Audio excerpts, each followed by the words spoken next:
So I'm going to thank you for multitasking, reading and listening all at once. And the reason I'm going to do that is because I had 3 goes at shortening, through the week, and it just got longer.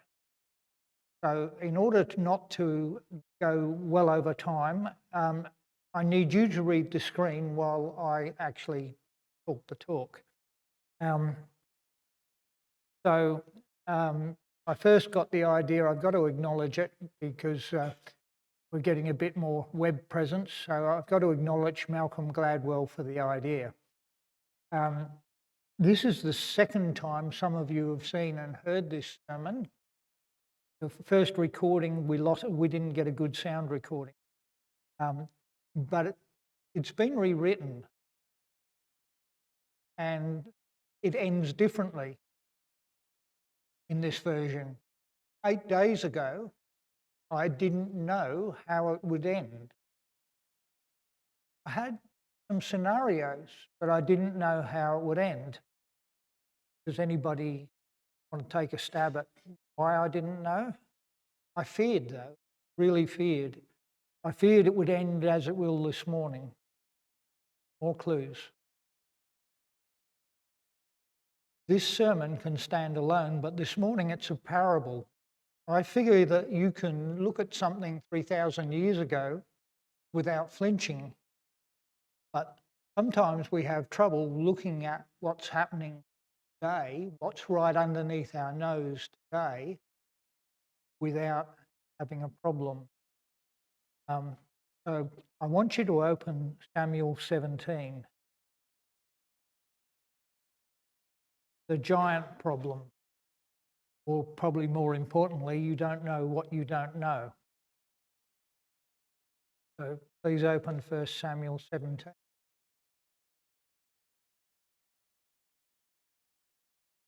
They had a giant problem. They could see and hear that they had a giant problem. But what they couldn't see and hear was not the actual problem.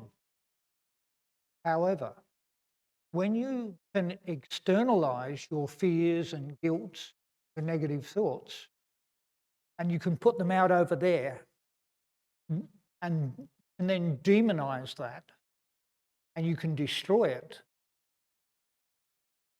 without touching yourself, without having any change. And that's why human beings like to do. We don't want. We quite like faulty. And we're like that because we're all terrified of losing ourselves. And we're like that because we are all essentially selfish. And we're like that because that's what drives sin, selfishness, right? And we are all sinners. This isn't me saying, the Bible says. The author of sin says, I will be like the Most High, whilst he's travelling in the exact opposite direction. And that's why motivation is so important. Motivation determines where you come out. God's motivation is selfless. I don't need to go through proofs of that. Calvary will do. Calvary is the absolute. But the devil, like the Most High, so he can be powerful, people sucking up to him and worshipping him. His motivation is selfish. And that's why selfishness is all sin. You were made in the likeness, but it's only a likeness because you don't know.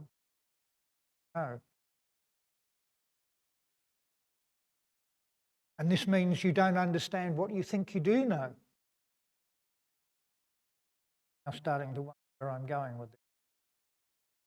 Because me as well, we're not playing with the full deck. Only God knows everything. But what we don't know, we try to make up explanations for. And that's what myths are. Myths are explanations that we made up to explain the things that we don't know. And if you are comfortable with that, and I'm comfortable with the idea of myths being the explanations we don't know, that's all right. But if I say that's what science and medicine are, sorry, Graham, you're probably not so comfortable with that idea that science and medicine are explanations that we make up trying to explain what we don't know. And if you're uncomfortable with that, you'll want to vilify me. But you don't know what you don't know. So this is a sermon that is going to try and explain some of what you don't know. It's going to look at something that you think you do know. Most of you will think you do. You've got this story down.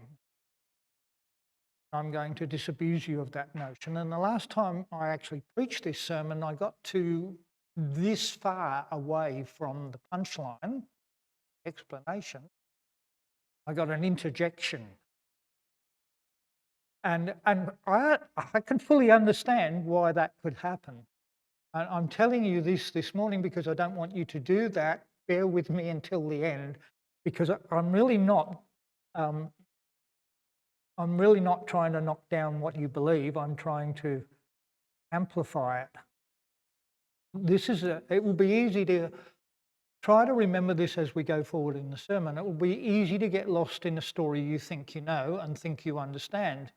This happened 31 centuries ago, nearly, in the valley of Elah, Shephelah.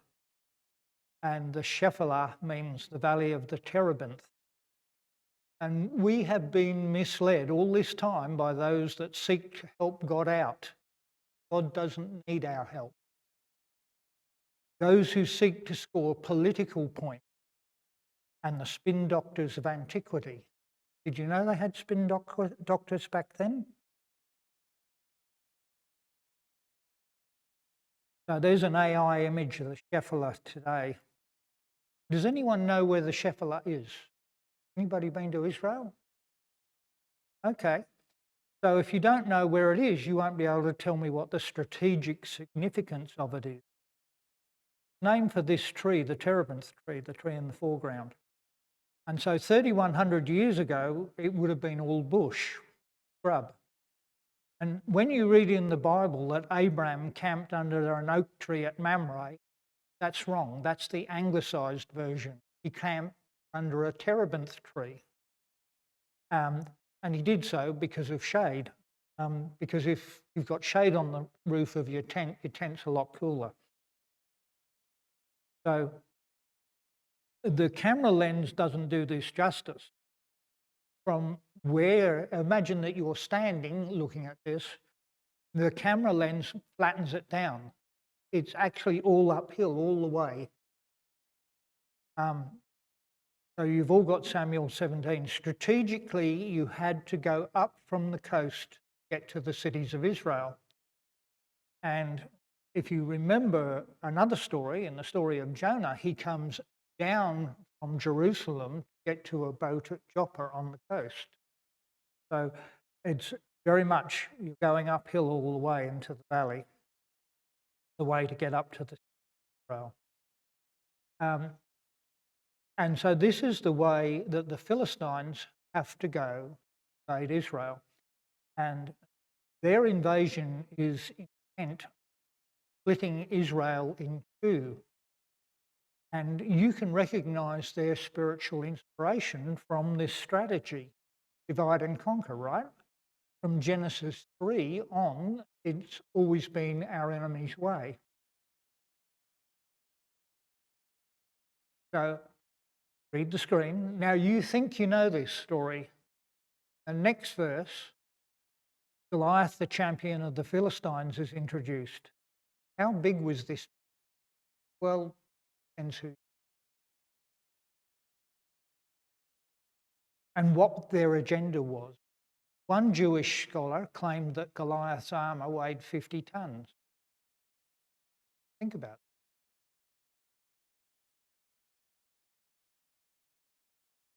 it. I believe I appealed to you about the last time. So that's a ridiculous supposition, but that was a Jewish academic. This academic hyperbole shows us clearly that the story has been exaggerated, corrupted. And for that to happen, there must be agendas driving this exaggerated story, the exaggeration. Common sense suggests that they will be largely political in nature. So for those of you that didn't like the text, there's a nice picture. That's a modern picture of the Shephelah. And again, that's really flattened by the camera lens. But you can see on the,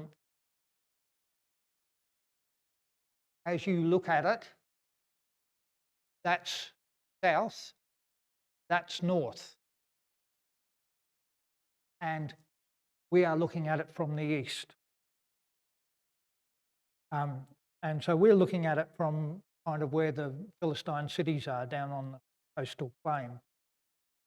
And the battlefield is very much uphill from our viewpoint. Now, by our Aussie standards, the distance are ridiculously small.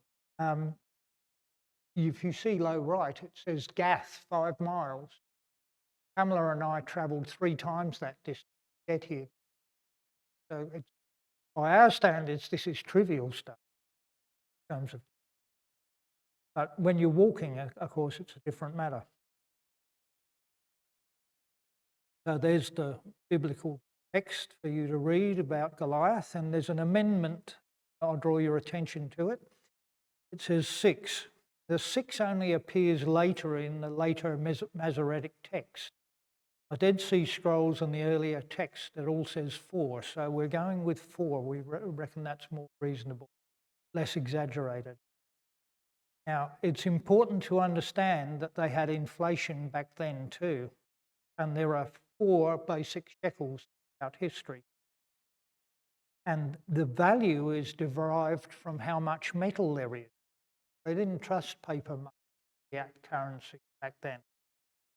So lump of metal that you got in your hand was the value of the value. If you took the lump of metal to a metal dealer, he would give you the same amount of money as a merchant would. But same amount, the same value in goods. So this is early in the piece, so I've gone with the earliest shekel, and the value is derived from how much metal there is, which means that Goliath's coat weighs about 35 kilos, just the coat. The leather jacket with rings, interlaced rings sewn on it, it's mail. And I want you to notice the iron point of his spear. At this point in history, mankind hasn't managed to create steel.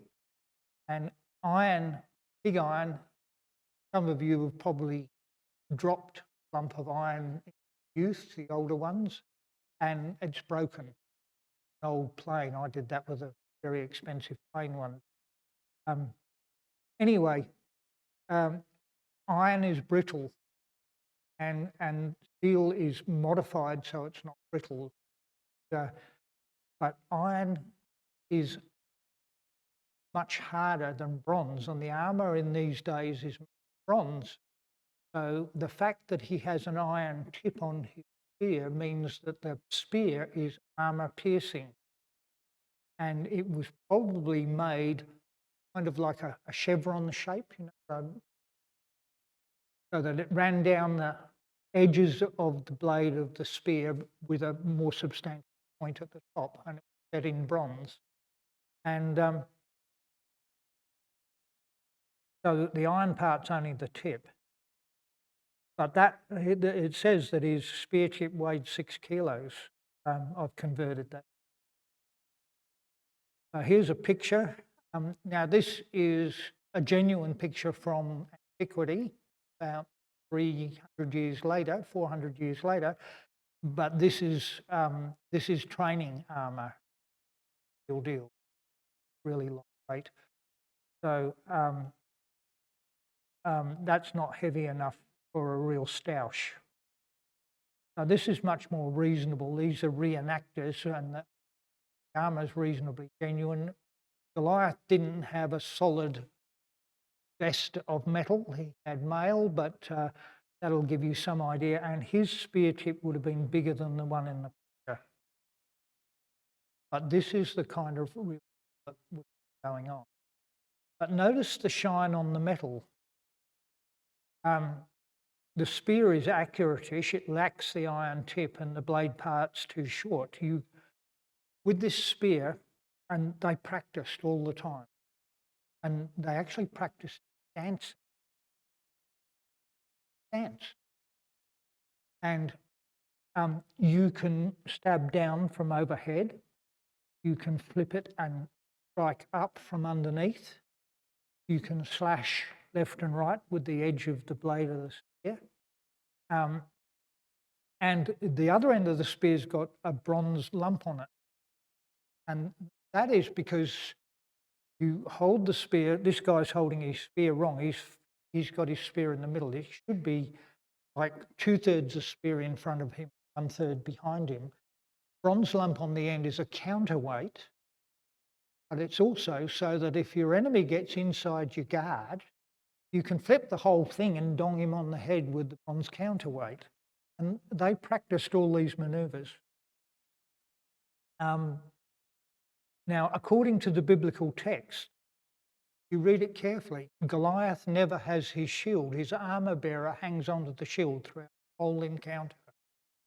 And I want you to notice on this helmet, there are protective plates around the face.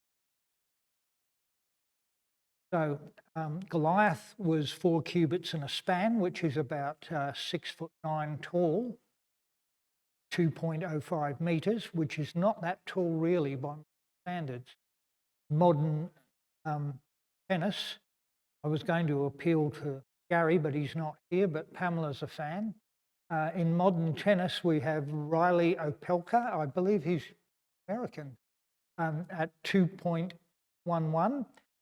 Terry Card and the French giant and Gabriel Diallo are both 2.03, and Chilik and Medvedev and Zverev are all 1.98. And the tallest living man in the world is still, since the first time I preached this, he's still Sultan Kozan, who had surgery to prevent himself from continuing to grow. So he would have grown much taller. By modern standards, Goliath's not that impressive. But the average height of a man in Israel at the time was probably only about 5'6" or 1.8 meters. Goliath is said to be head and shoulders above everybody in Israel. And Saul is said to be head. So imagine that's head taller and that's head and shoulders taller. So there's not that big a difference between Saul and Goliath. Saul's probably about 6'3".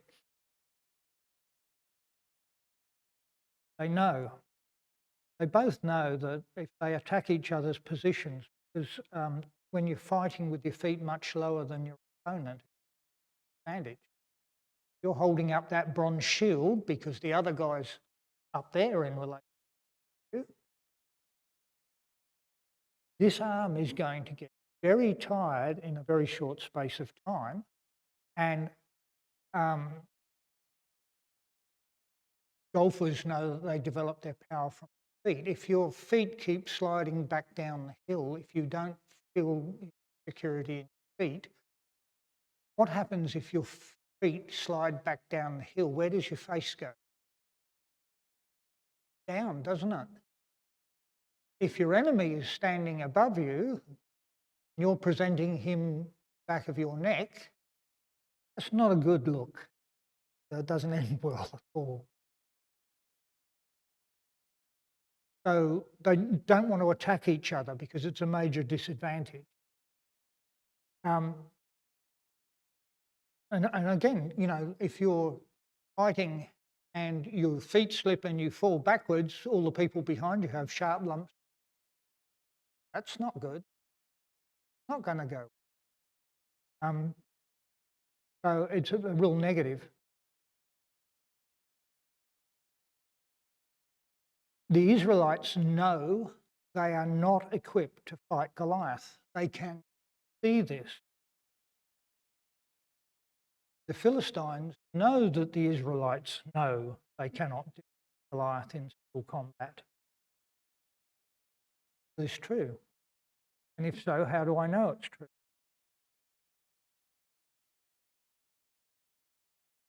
So 4 chapters back, Samuel 13, please don't go back there.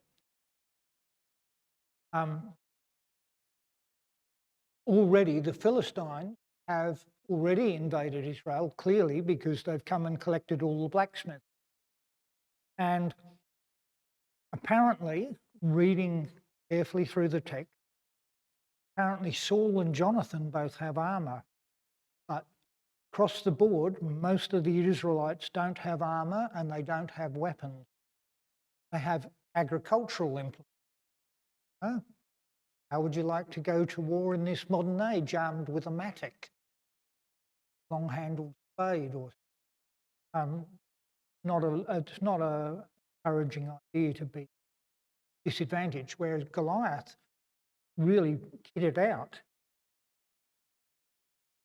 So this text shows us that the Philistines have already subjugated the Israelites and effectively instituted an arms embargo. Goliath is too big to knock over and hard to seriously wound because of his armour, and he has an iron-tipped armour-piercing spear, even if you did have armour, which most of them don't. No wonder they're reluctant to fight him. Goliath, the image of a warrior, he's head and shoulders above everyone else, clad in gleaming bronze armour. Why is that important? Do you remember when, in the text, remember when he delivers his challenge? At sunup and sundown, at the time of prayer. So the sun is low, sunup, eastern side, low, sundown on the western side. So the sun is shining on this guy. He's a just big gleaming apparition. Makes him look more frightening. And, more impressive than maybe he is. He's fully equipped with top-of-the-line weapons and kit, and they're all custom-made for him. The phrase about his spear is like a weaver's beam shows us that he's not wandering around with a standard issue toothpick relevantly toothpick size spear. He's got one that's made for his size.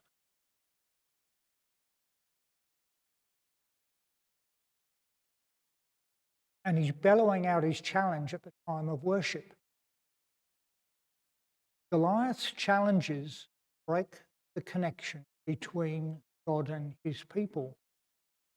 But it's not God who is affected. The thing that has been hidden for 3 millennia, covered up, the big secret, is that everybody's walking by that here. We have bought this story for 3,000 years. Because that's not really the story. The Israelites see the sales pitch, but the Philistines actually know the man. They think it's a great joke. Obviously, the Philistines believe Goliath is invincible because they hang their whole campaign on him. Maybe. So, Andre the Giant. Andrei Rene Roussimoff, when he was 12, he was 6 foot 3, weighed 94 kilos. I think that could have been a discipline problem for Dad. He's going to turn 13 next year. He's going to be even bigger. You know what 13-year-olds? Do you remember? I do. So he had a condition called acromegaly. It's a condition that results from having a benign tumour on the pituitary gland. As you can see, he didn't live very long. He died at the age of 47. The condition is the result of the tumour, which results, the pressure of the tumour on the pituitary gland results in the production of HGH, human growth hormone. The tumour is benign, so that's not a problem. Ultimately, the growth is the problem. And there are some very specific side effects.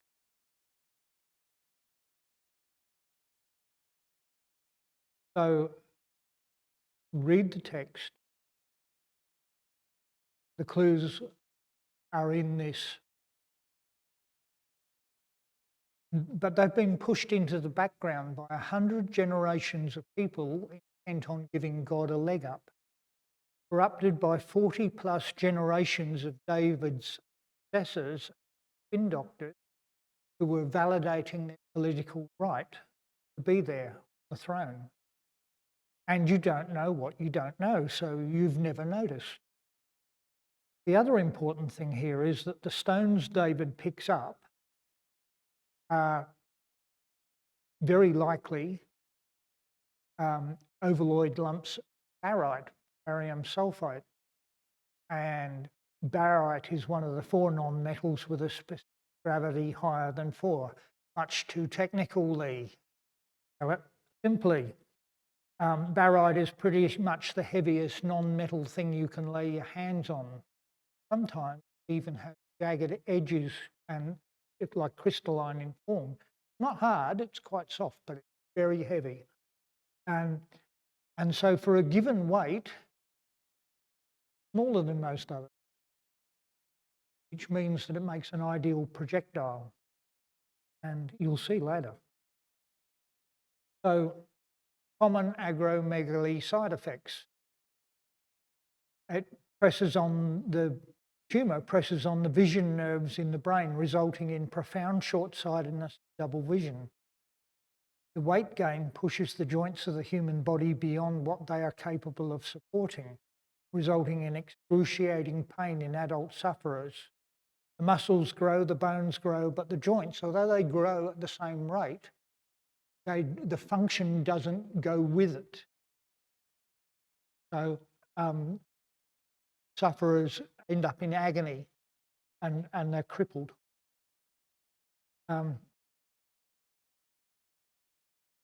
So by now, if you're still looking at that last text, all you clever detectives out there should be starting to put this together. The clues are all in that text. But just maybe your indoctrination into descendants of the Anakim and, you know, the Nephilim and all that super spooky stuff that everybody always talks about is blocking your brain. What you think you know, holding you back, just like the Israelites. I want to go back to Andre for at the end of his career, he was only billed in tag team matches. He would walk down the walkway into the stadium, huge mountain of a man. People loved to go and see him because he used to grab his opponents when he was younger and together.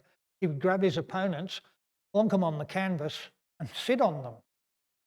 And he weighed half a ton. So they never moved. So, you know, people loved to go and see that. But in the end, he was only ever billed in tag teams. And he would walk down into the stadium scowling and a really terrible, fierce-looking face. What the audience didn't know was every step was agony. That scowl was genuine pain. He could barely move. He had to force himself to take every step. And then when he got there, he would sit on the edge of the canvas and his mate would get in the ring, and then the whole thing is choreographed. Don't laugh, Graham, you laughed last time. Um, his mate never got Andre to get in the ring, which for Andre was a good thing because Andre couldn't get in the ring. He wasn't physically capable of it. So that's how his career finished. So here's another picture. No, it's been a while since your last picture. This is the real deal. This is a genuine ancient helmet, and it's semi-polished. But you can imagine if that was really polished heavily, that would really gleam in the morning and afternoon sun. And as you can see, it offers good protection, but not good visibility. So if you were short-sighted and had double vision, and you had a thing like that on your head, you would be beyond what we would consider to be legally blind. You wouldn't be allowed to drive in our country. And once you got close enough to see the stripling youth, or he got close enough to you because you're moving, you might disdain him enough to take this thing off. And Goliath did disdain him. It's in the text. Remember, he said, "Am I a dog that you come at me with sticks?" Goliath is confused and not at all wary. That's a big mistake. So, Goliath the giant, his shield bearer leads him down to the valley floor. He sees sticks, plural, but David has a staff, singular. He doesn't seem to notice that this challenger is not set up for the type of fight he expects to be in. And then when he does recognise what he's looking at, he says, "Come to me so I can feed you to the birds and beasts." This is partly intimidation, but why doesn't he move to David? I think he says, "Come to me," because he cannot go to David, because David is perhaps not standing on the nice flat area that Goliath's standing on, valley floor. And Goliath had to be led down to the valley floor by his attendant, so he's not wanting to go and get on that rough ground because he's not steady. So what I think is that he really hopes that this kid is going to turn around and run away like all the other Israelites did in last month. But David shouldn't. It's not David's job. Someone else in the story should be facing Goliath. So this is from Samuel 10, and he was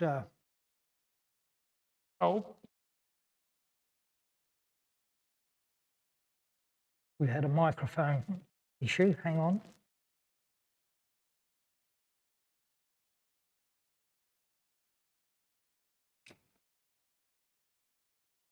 I've got to put it back on me without turning it off.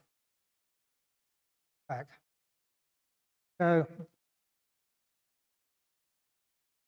he's taller than everybody in Israel. And read the text.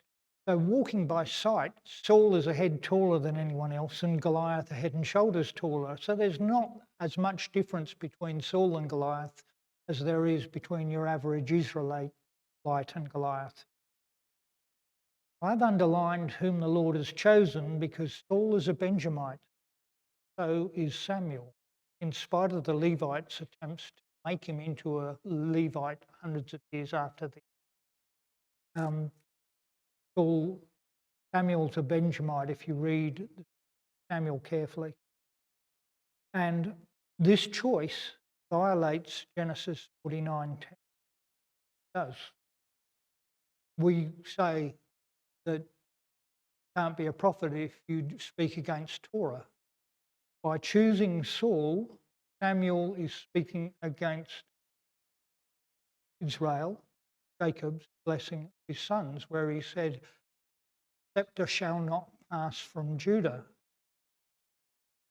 No Benjamite should have ever been chosen to be king because Torah said it had to be Judah. Anyway, Saul has been raised up, and God is very merciful. And instead of zapping Samuel for breaking the rules, he says, "Oh, well, go with it, we'll see how it plays," as he often does. And often, if you think about your own life, you made God just in the nick of time, sorted it, made it come right. Maybe not too right, maybe it still hurt you, but didn't have the worst outcome that it could have been. I think everybody's had that experience. So anyway, Saul has been raised up to liberate Israel from the Philistines. Now here's the question that nobody asks. I guarantee you haven't asked it. Why are the Philistines in control? Blessings and curses. Leviticus 26:17. Don't go there, you can go there later. You know, if you muck up, first I'll send you hunger, then I'll send you sickness, and then I'll send invaders. Israel's already mucked up to a level where they have invaders. Does that make sense? Am I making sense to you? Anyway, in researching all this, I found this. And this is from a guy called John Bloom, who's a psychologist. And I'm really sorry Gary's not. He says, at the root of insecurity, the anxiety over how others see us is pride. This pride is an excessive desire for others to see us as impressive and admirable. Insecurity is the fear that they won't, but instead will see us as deficient. Then he says, as King Saul shows us, it's a dangerous fear because insecurity can lead to great disobedience. In chapter 13 of Samuel, Saul presumes to sacrifice Samuel's absence. Samuel's later arriving for the feast, and he's not just hours late, days late. And every night, a few more of the cowards in Israel slink off at night. Saul can see his army disappearing. He doesn't have courage or right attitude to wait for Samuel, which is done. So he sacrifices Samuel's place, and Samuel tells Saul when Samuel gets there, that's it, you've lost the kingship over this. And you can read that later. But here's another question for you. Shouldn't Saul have known the story of Gideon? That was only like 250 years before this. Gideon, who started off with an army of 20,000, was it? And it was whittled down to 300 men. Destroyed an army of 5,000 or so. Maybe it was more. Saul claimed to be a Bible scholar, Torah scholar. He should have known the story of Gideon, but it didn't have any impact. He had knowledge of the text, but it wasn't internalized to his character. And so he just reacted to his fear. And later in the story, we see this disobedience bloom into murderous jealousy, goes after David, and finally he suicides on the battlefield. The Philistines don't kill him, he commits suicide on the battlefield. He's scared of what the Philistines will do to him if they get their hands on him. Ask yourselves. Boy, David is young enough to feel indestructible. Good feel. At it, eh? But old enough to take on bears and lions. So he's not a kid. He's mature enough to send out to the front, even if he's only delivering food to his brothers. So he's reliable. And he's old enough to be let out on his own. He's reliable in his performance of tasks. He's a highly skilled expert sling. But most importantly of all, his focus is not on tax exemption or entry to the royal family. Remember, Saul's promised, whoever defeats Goliath gets to marry my daughter Michelle. That's getting one foot in the door heading for the throne yourself, isn't it? So maybe not you, but your kids and everybody forward in life. But David isn't interested in that stuff. Goliath's insult is to David's God, and this is David's motivation. And this is why God loves David and declares he's a man after his own heart. Think about this. God knows the end from the beginning. He knows the whole story. So when David is going out to face Goliath and being this squeaky clean, lovely, wondrous person, God already knows about Bathsheba. He already knows about Bathsheba's husband. He knows the whole already. Still, he says, David is a man after his heart. Because David is jealous of God's reputation. It's more important to him in his own life. This is the great controversy theme. Is God a tyrant? Well, maybe. If you believe that the Philistines are a punishment from God for disobedience, if that's the way you think, maybe God is a tyrant because he raises up the Philistines to smack you over the head. But if you, on the other hand, think the Philistines' domination results from Israel stepping out from underneath God's protection, the umbrella of faith, then there's a different explanation. It's the foolishness of man. God is not a tyrant. So in the 11th century BC, they had cavalry in the form of chariots and mounted infantry, but they were useless up here in the bush, absolutely useless. So most of the Philistine troops were heavy infantry, the type of soldier represented by Goliath himself. They had artillery represented by archers and slingers, and everyone today thinks that the archers are the paragons of ancient artillery. That needs correcting. Yes, the ammunition grows on trees, but arrows need a lot of work to turn them into arrows. And you can only fire them once. They're not like boomerangs, back if you... whereas stones can be picked up anywhere, virtually everywhere. And we have the idea that the sling is not accurate, doesn't have much range, and that's not true either. The slingers from the Balearic Islands were highly prized mercenaries in the ancient world. Think about the days of early Rome. Everybody in the world was trying to hire, all the armies in the world at the time were trying to hire Balearic slingers because they were that good. We have existing tapestries in museums and galleries and which show slingers chucking stones at birds on the wing. If you've ever tried to shoot a bird on the wing with a shotgun, you'll know how hard that is to do. It's not an easy thing to do. To do it with a stone, that's an amazing thing. The Roman army, their formal training included learning how to throw rocks. I kid you not, in their training manual. And if you had a good arm, if you got into that, the rock slinging program and you had a good arm, you know, the best 10 out of 100, hey, come with me, we're going to train you to be a slinger. So how effective is a sling?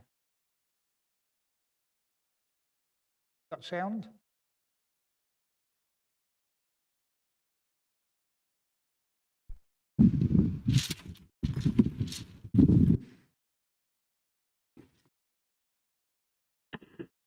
That's a Roman helmet. made in a modern factory, made of modern steel.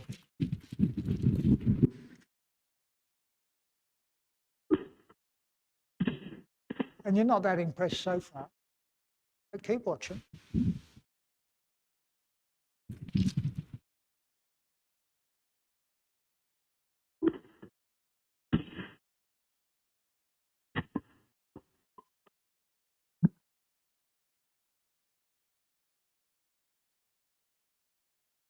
It's a third of a kilo at 39 metres a second, delivering 220 joules of energy.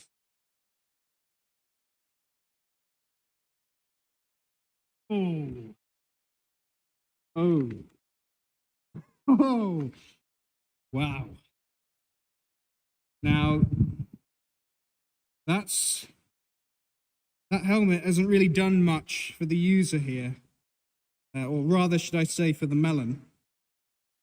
Because despite it actually being a square-on hit on the helmet, right here on above the eyes, it was a catastrophic cave-in and completely destroyed the watermelon. We have it. So, do you still think David is the disadvantaged underdog? Really? Or is he a young man who brings a pistol to a knife fight? This guy's not using barite missiles. The stone that finishes that helmet weighs 289 grams. That's nearly a third of a kilo. David's projectiles are either heavier and a similar size, which will only increase the penetration effect of the impact, or smaller and a similar weight, which will only increase the velocity, and therefore the impact will be higher too. So you saw what the last stone did to the helmet and melon. Goliath is apparently not wearing his helmet, or David's shot misses it completely and strikes Goliath between the eyes. Either way, I suspect Goliath is incapacitated and not just temporarily stunned. He's out to it. But David doesn't take any chances, though.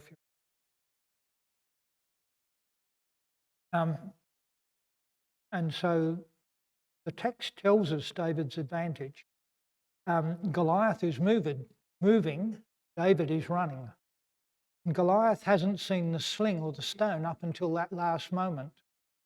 Goliath doesn't know what's going to happen, but David knows what's going to happen. He's been practicing for a long time. David lets fly and Goliath falls face down. At this stage, I'm going to tell you about the human heart. The Bible says the human heart is wicked. The human heart is an idol factor. It is.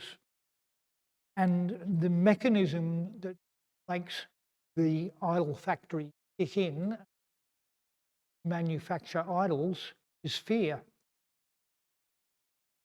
You're probably thinking, what? Graham is. Okay.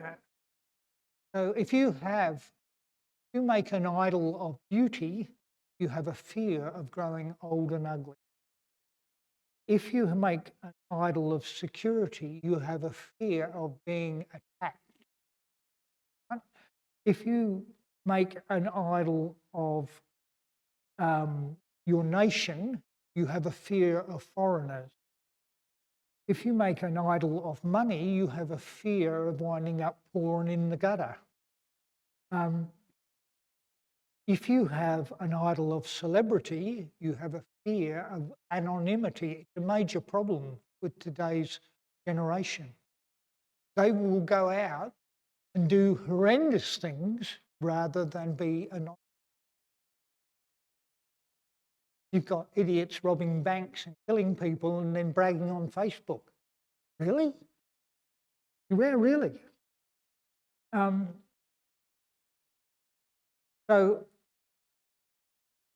the idols we create are created by our fear. People exploit your fears. The people who exploit your fears, the politicians and the demagogues, They have a fear, also, they have a fear of being seen as weak. They fear that people won't follow them. What do we know about? I mentioned perfect love, talking of. I doubt that Goliath ever knew what hit him. So all this time, the perception was wrong. Once David committed to his plan, Goliath never had a chance. Goliath can barely move, can barely see. David is highly mobile and extremely accurate at the relatively close range this fight took place at. That guy you saw, he was what, 45 feet away from that helmet? Every one of those stones that he threw, there was one, the one at the end is the kill shot. But you wouldn't be feeling comfortable. Several of them would have hit you in the throat. Remember the sequence? I doubt if you'd want to be wanting to still fight on for any of those. Yeah, just said that. And David's still got 4 more shots left. He doesn't need them. Shot he doesn't need because he has the Spirit with him. Now, David could still get closer and still slip away. Goliath can't close the gap. He can't catch David. Goliath goes face down according to the text. Now, if he was still functional, he should be able to push himself up. But I'm going to suggest to you that even because of his agromegaly, his joints and the weight of his armour, he can't even do that. Even if he's still conscious, he can't even get up. So he can't recover. And in a very short time, David comes in, takes his sword and finishes him off. So, David and Goliath is not the story of the triumphant underdog. It's not the story of the defeat of the superior warrior against all odds. It is a story about faith, trust, courage. Remember, Saul and all of David's brothers and all the rest of Israel have not engaged. Taken this teenager, stripling youth, he's engaged. It's not about not hiding behind the skills of man or being discouraged by conventional wisdom. If David had been flattered by Saul's offer of armour and he'd gone out, what do you think, how do you think? I think Goliath would have won. If any of the men of Israel had had a go, the truth about Goliath would have become obvious. And if no one goes out to take up the challenge, this is often overlooked. According to the rules of challenge and the idea of honour in the day, the Israelites have to be slaves of the Philistines. They have to roll over. Now, the man who's supposedly ordained by God to deliver Israel from the Philistines, there is nothing to stop him going out and facing Goliath. But he doesn't, because he's a coward.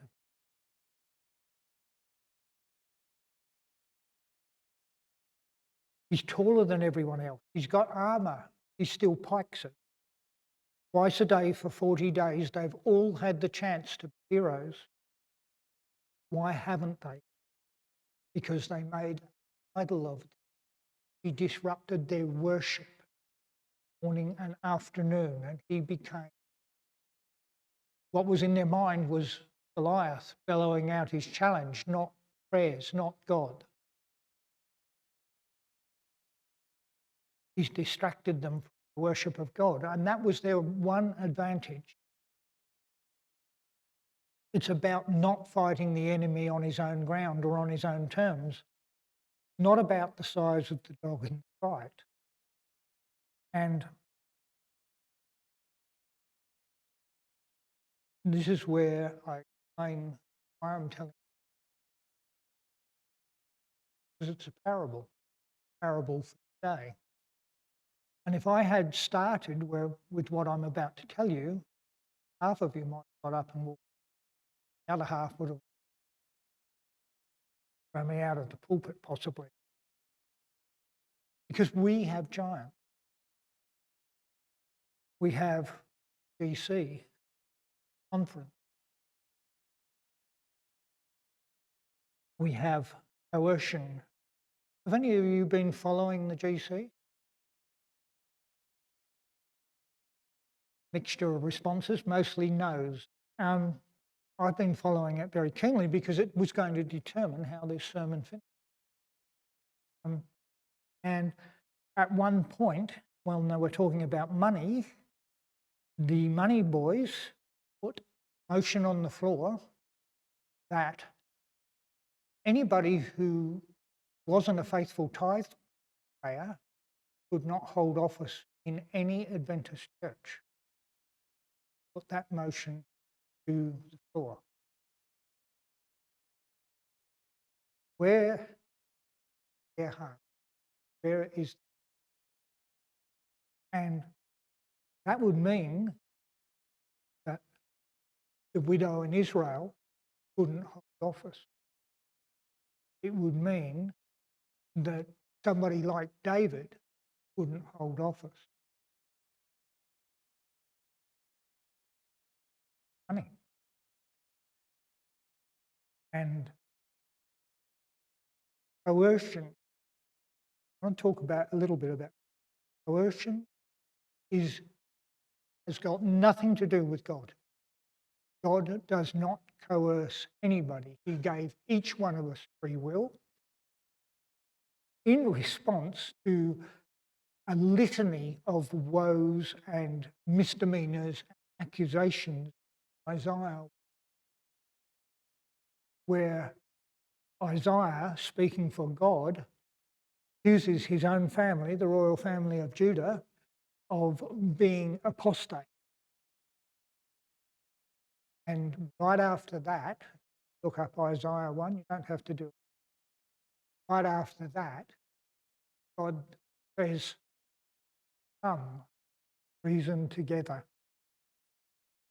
That's God's character. That's who God is. God doesn't say, if you don't do what I want, it's my way or the highway. That's not God. Not God. The thing I want to leave you with, that giants are not as invincible as they are. Dearest Lord Jesus, please help each one of us confront the giant problems of our lives, to face the apparently insurmountable and overwhelming things we fear or are already surrendered to, which are not of your will for our lives. Please instill in us perfect love which all fear. Give us the courage to be overcomers, more to be champions for you and for your kingdom. Please give us your power to tear down strongholds and expand your kingdom. Pray in your name.